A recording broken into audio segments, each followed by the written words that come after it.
Good morning, students. I hope you all doing well. Let's continue our chapter Structure of Atom of Class +1. आज हम पढ़ेंगे exceptional configuration. जैसे कि पिछली video में मैंने इलेक्ट्रॉनिक कॉन्फ़िगरेशन बताया था, आज मैंने क्या कहा था पिछले लेक्चर में कि एक्सेप्शनल केसेस हम नेक्स्ट लेक्चर में पढ़ेंगे। एक्सेप्शनल मतलब जिनकी कॉन्फ़िगरेशन पिछले रूल को फॉलो नहीं करती। जो मेथड मैंने पिछले में बताया था, कॉन्फ़िगरेशन एनर्जी लेवल वही रहेगा बट कुछ एक्सेप्शंस हैं। वो किस में है, जैसे मैं एक बता देती हूँ केसेस जिन में है।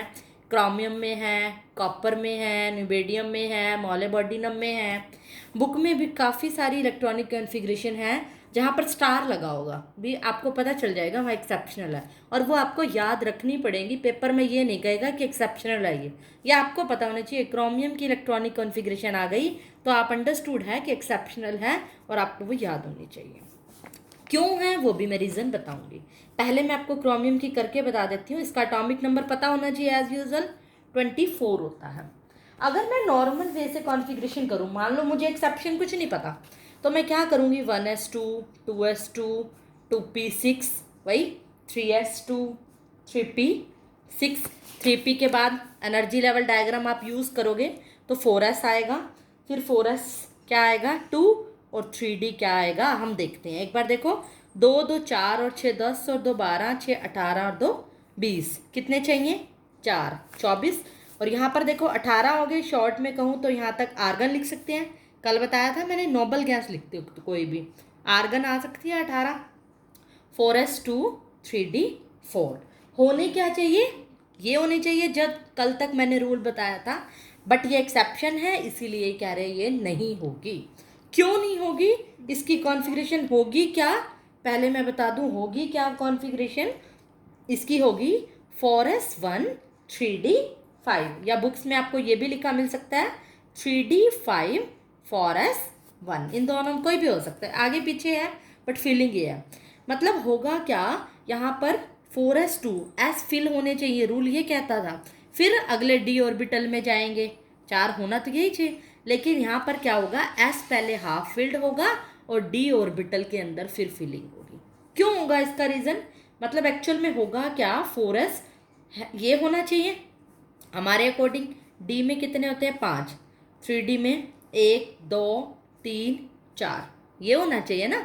बट ये क्यों नहीं हो रहा, हमने ये क्यों नहीं किया, क्या कर दिया हमने, ये देखो 3D5, ये 3D हमने क्या कर दिया ये, और इसमें जंप करा दिया। मतलब क्या किया, ये वाला इलेक्ट्रॉन इस खाली जगह पे जंप करा दिया।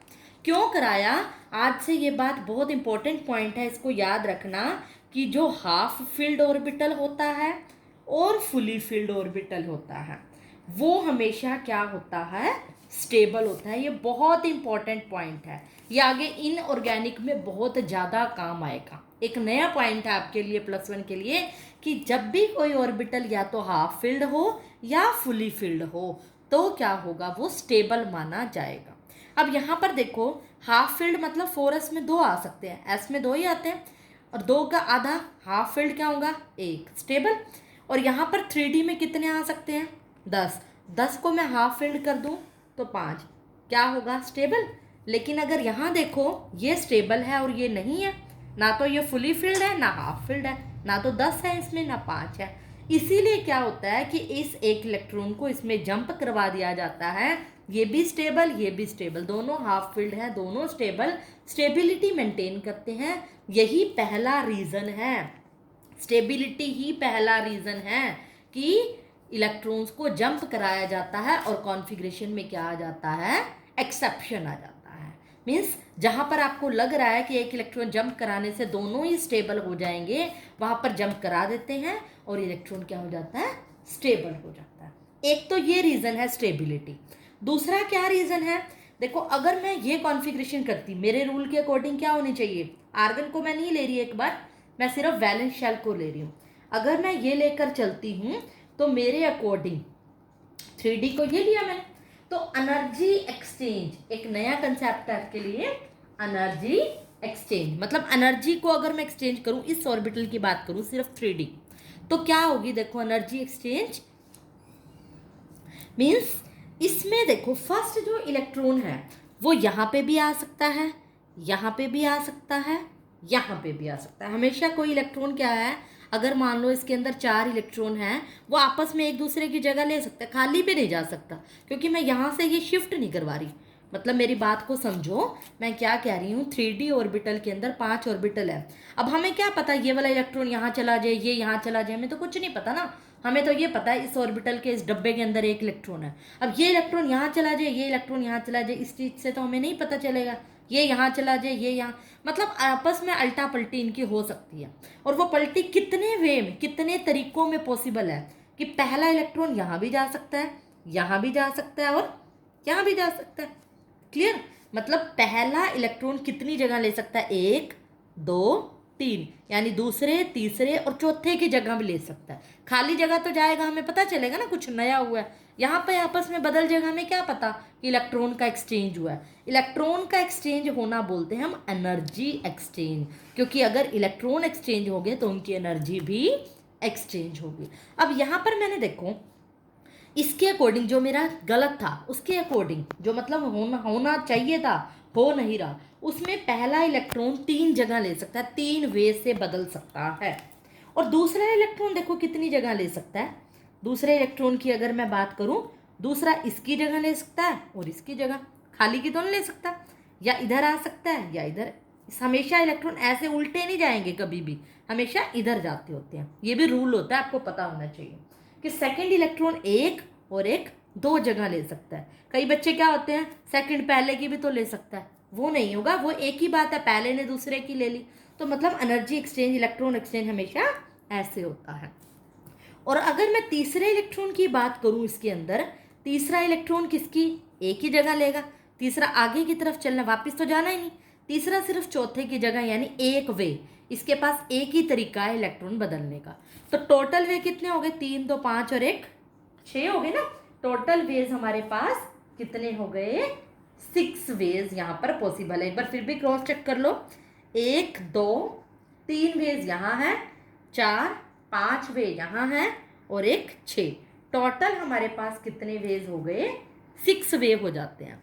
लेकिन अगर ये मेथड मैं फॉलो करती हूँ, एक्सेप्शनल में क्या था हमारे पास, जो होना क्या चाहिए था मेरे अकॉर्डिंग ये, और 6 वे आते हैं। लेकिन अगर मैं इस केस में जाऊँ जो एक्चुअल कॉन्फ़िगरेशन है, इसमें देखो वेज काउंट करो, पहला इलेक्ट्रॉन कितने ले रहा है, दोबारा मैं करके बता देती हूँ। जो एक्चुअल कॉन्फ़िगरेशन है उसमें क्या है, 3D क्या है, 2 3 4 5। मतलब इलेक्ट्रॉन, पहला इलेक्ट्रॉन कितनी जगह लेगा, 1 2 3 4, पहला इलेक्ट्रॉन 4 तरीके लेगा। दूसरा इलेक्ट्रॉन कितने लेगा, अगर दूसरे इलेक्ट्रॉन की डिस्प्लेसमेंट कराऊं तो मैं, दूसरा इलेक्ट्रॉन क्या लेगा, 1 2 3, 3 वेज लेगा, 3 तरीकों से बदल सकता है। तीसरा इलेक्ट्रॉन कितना लेगा, देखो तीसरा इलेक्ट्रॉन ये वाला, 1 और 1 2 तरीके लेगा। पहला दूसरा इलेक्ट्रॉन आ गया अब हमारे पास, ये वाला दूसरा इलेक्ट्रॉन, दूसरा इलेक्ट्रॉन क्या लेगा, 1 वे लेगा। 4 3 7 8 9 और 1 10, 10 वेज ले लिए इसने। क्लियर हो रहा है?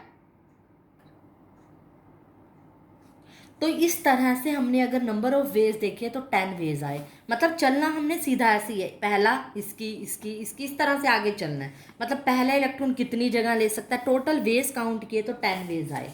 ये क्या थी, जो हुई है एक्सेप्शनल है, लेकिन हम जो मानते थे हमारे अकॉर्डिंग कॉन्फ़िगरेशन होनी चाहिए थी, उसमें 6 वे पॉसिबल थे। तो रास्ते देखो, एनर्जी एक्सचेंज की कितनी पॉसिबिलिटी है, 10। अगर आपके पास 10 ऑप्शन हो और एक बार 4 ऑप्शन हो तो आप 10 ऑप्शन प्रेफर करोगे। खाने की 10 वैरायटियाँ और 6 वैरायटियाँ हो, आप कहोगे मैं तो उस होटल में जाऊँगा जहाँ पे 10 वैरायटियाँ। तो ये भी वही होटल है, यहाँ पे एनर्जी एक्सचेंज की पॉसिबिलिटी ज़्यादा है। इसीलिए ये जो हम कॉन्फ़िगरेशन करते हैं, प्रेफर करते हैं, कहते हैं कि ये स्टेबल है। तो मतलब एक्सेप्शनल होने के रीज़न हमेशा यही 2 ही रहेंगे। क्या, एक तो ये कि वहाँ पर क्या होता है, ऐसा एक्सेप्शनल, वहाँ पर एक्सेप्शन लेते हैं जहाँ पर ऑर्बिटल फुली फिल्ड होता है या हाफ फिल्ड होता है, मतलब जंप करा के हो जाते हैं, दोनों ही स्टेबल हो जाते हैं।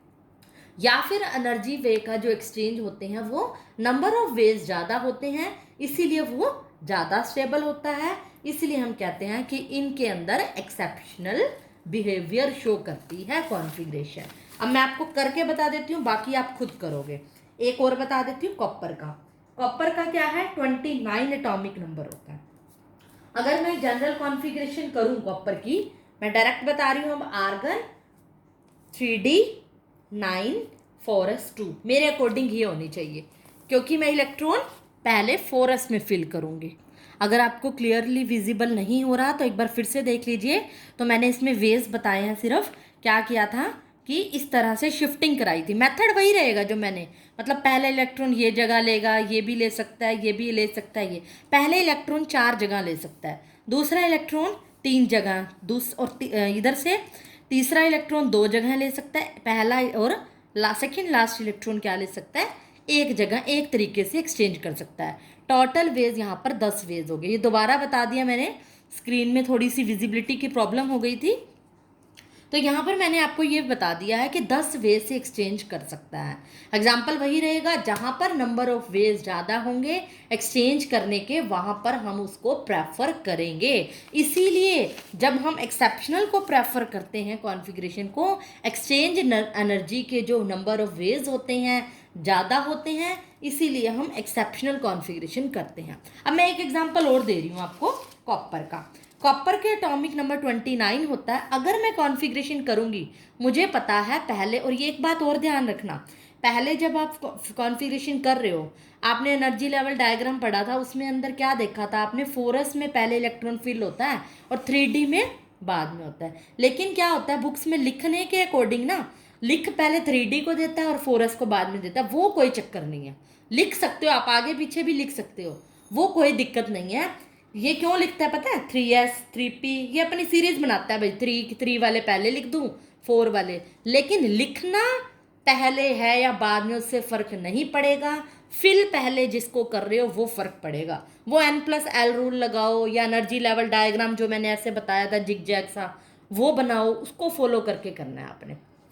मतलब इलेक्ट्रॉन 3d और 4s में से पहले 4s को फिल कर दो, दो, चाहे आप इसको ऐसे लिख दो 4s2 3d9, वो फर्क नहीं पड़ेगा। बुक्स में क्या करता है, 3 वाले को पहले लिख देता है। तो ये कंफ्यूज बिल्कुल नहीं होना कि 3 में इलेक्ट्रॉन पहले फिल किया होगा, रूल वही रहेगा। ये गलती करते हैं बच्चे, तो ये आपने नहीं करनी।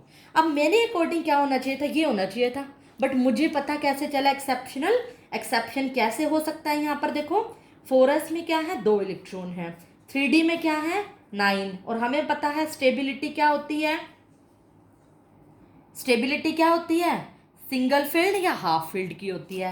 अब 9 है, इस बेचारे को एक और मिल जाता 10 हो जाते, बेचारा फुल ही हो जाता।